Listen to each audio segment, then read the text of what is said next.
Selamat datang kembali di AG Channel.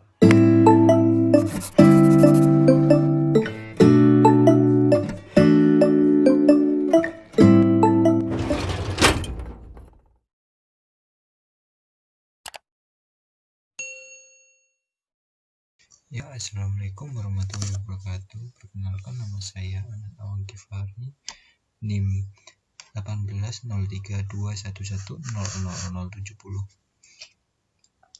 Nah, di sini saya akan sedikit berbagi informasi tentang komoditas tembakau di Indonesia untuk menyelesaikan tugas dari mata kuliah agribisnis pangan dan lat pangan. Langsung saja kita ke materi. Ada 4 pokok bahasan. Yang pertama ada pokok bahasan penawaran dan permintaan tembakau di Indonesia. Yang kedua ada potensi dan kondisi adanya COVID-19. Ketiga, kebijakan pemerintah. Keempat, strategi dari analisis lingkungan yang ada. Saja yang pertama ini penjelasan dari kondisi existing tembakau sendiri di Indonesia. Jumlah produksi daun tembakau Indonesia cenderung stagnan dalam 10 tahun terakhir. Dapat dilihat di tabel dari mulai tahun 2008 sampai 2017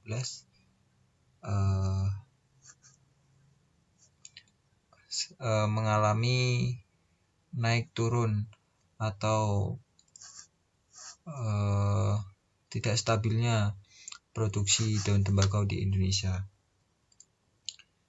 Dan hasil produksi dalam 10 tahun terakhir yang paling besar adalah pada tahun 2012 dengan total produksi 260.800 ton. Produksi olahan IHT selain rokok antara lain mencakup cerutu, rokok lintingan, dan berbagai bentuk hasil pengolahan tembakau lainnya. Langsung saja, yang pertama ada permintaan dan penawaran. Kita ke penawaran terlebih dahulu. Penawaran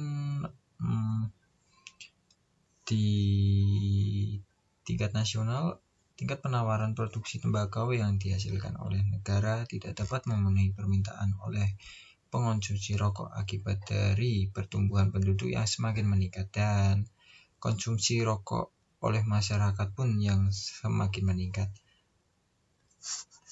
Maka dari itu berdampak kepada permintaan. Dengan permintaan yang lebih banyak dibanding jumlah tembakau yang disediakan oleh pemerintah, menyebabkan pemerintah harus melakukan kegiatan impor tembakau guna memenuhi tingkat permintaan tembakau oleh masyarakat.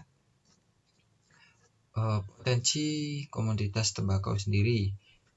Perkebunan tembakau di Indonesia hingga saat ini masih belum mencukupi kebutuhan industri khususnya untuk rokok. Per tahunnya di Indonesia perkebunan hanya mampu menyuplai 330.000 ton tembakau, sementara produksinya hanya mencapai 200.000 ton. Dengan demikian, peluang untuk berkebun tembakau sebenarnya masih besar.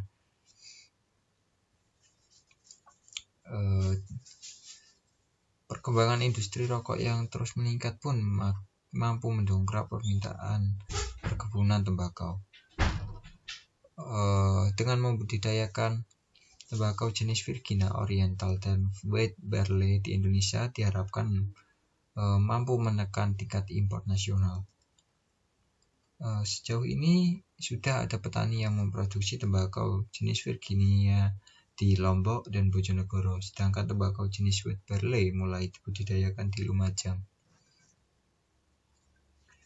Kondisi tembakau dengan adanya COVID-19. Dengan adanya pandemi COVID-19 mengakibatkan pembatasan yang diterapkan oleh pemerintah, salah satunya yaitu pembatasan dalam mengonsumsi tembakau yang dikabarkan mempengaruhi kesehatan seseorang dalam mengatasi penyakit pernafasan akibat wabah COVID-19 ini.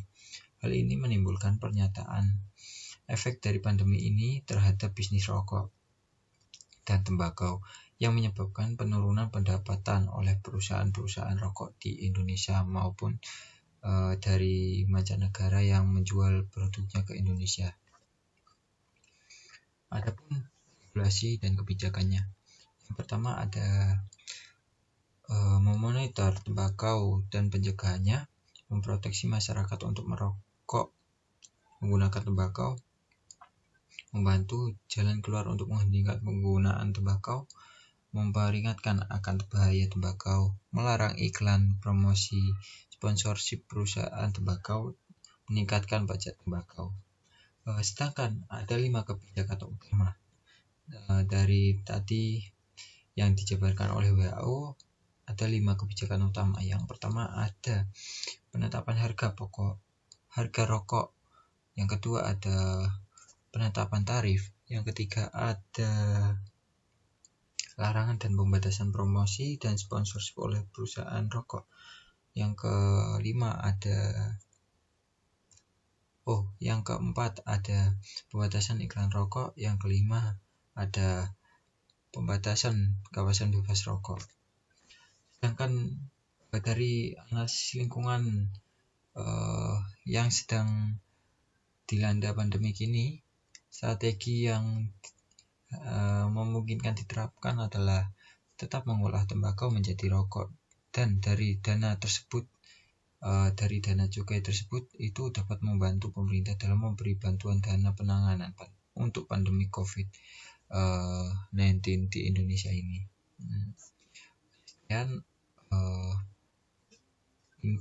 informasi yang dapat saya berikan. Untuk kurang lebihnya saya mohon maaf. Wassalamualaikum warahmatullahi wabarakatuh.